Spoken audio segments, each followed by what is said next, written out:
Good evening guys, स्वागत है आपका फिर से एक नए ब्लॉग वीडियो में। दोस्तों, घर से फ़ोन आ गया, वाइफ ने फ़ोन कर दिया क्योंकि आज हमें जाना है शादी में।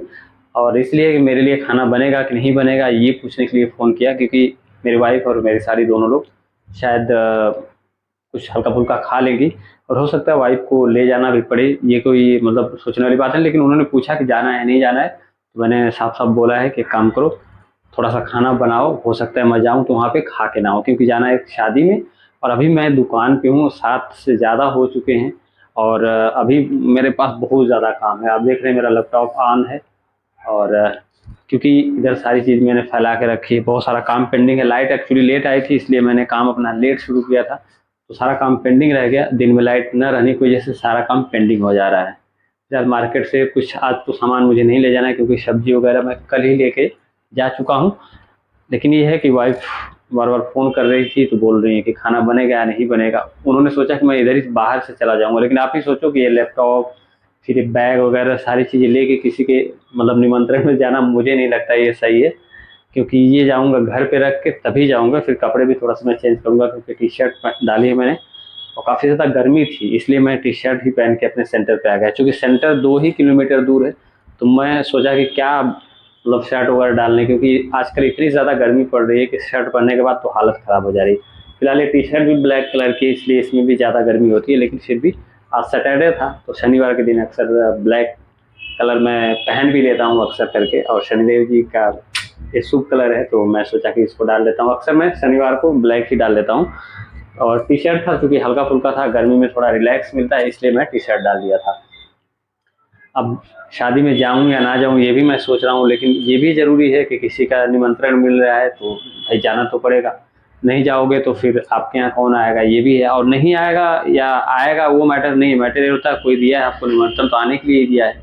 अब आप काम तो रोज़ करते हो, है कि नहीं? एक दिन आप काम नहीं करोगे तो क्या फ़र्क पड़ता है?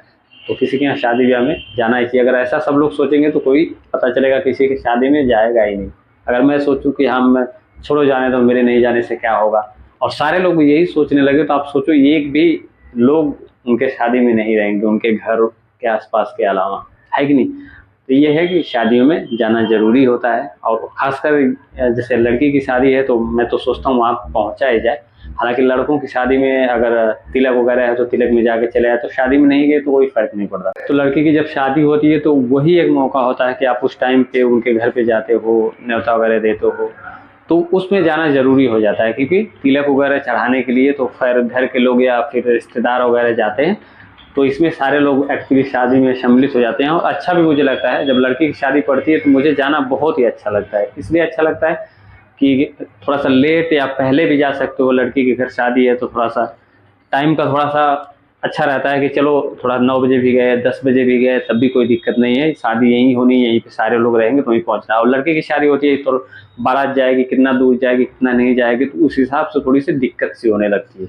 तो लड़कियों की शादी में मैं बहुत ज़्यादा मुझे पसंद है जाना, और मैं चला भी जाता हूँ। देर-सवेर होती है तो क्या कम से कम पहुँच जाते हैं आप, सारे लोग मिल जाते हैं आपसे। और लड़कों की शादी में थोड़ी-सी दिक्कत होती है, तो लड़कों की शादी में बहुत कम अटेंड कर पाता हूँ। लड़कियों की शादी में मिस नहीं करता हूँ, अक्सर उनके घर जाके जो भी न्योता वगैरह हम लोग देते हैं वो दे देता हूँ। और ज़रूरत भी होती है लड़कियों की शादी में, बहुत लोगों के पास बहुत ज़्यादा पैसा नहीं होता, तो जो न्योते का सामान होता है थोड़ा-थोड़ा करके 100-50-200 करके उनके पास कुछ पैसे आ जाते हैं, तो उससे उनका कुछ काम भी चल जाता है कि नहीं? तो इसलिए मेरा मानना है कि लड़के की शादी में ना जा पाओ, निमंत्रण नहीं दे पाओ, चलेगा। लेकिन लड़की की शादी में आप जाओ और निमंत्रण जो भी न्योता आपका बनता है, हम लोग न्योता बोलते हैं उसको, तो वो आप दे दो। ₹100, ₹101, 200 जैसे भी आप मतलब सक्षम हो देने में। तो मेरा मानना है कि लड़कियों की शादी में जाके दे देना चाहिए। खाना खाओ या ना खाओ, लेकिन निमंत्रण दे दो। मैं अक्सर करता भी हूँ, मैं कभी-कभी लड़कियों की शादी में जाता हूँ ना, तो भले खाना ना खाऊँ, लेकिन निमंत्रण देता हूँ। कभी-कभी ऐसा होता है कि नहीं जा पाया तो कोई दूसरा जा रहा है तो उसके हाथ से मैं पैसा भिजवा देता हूँ।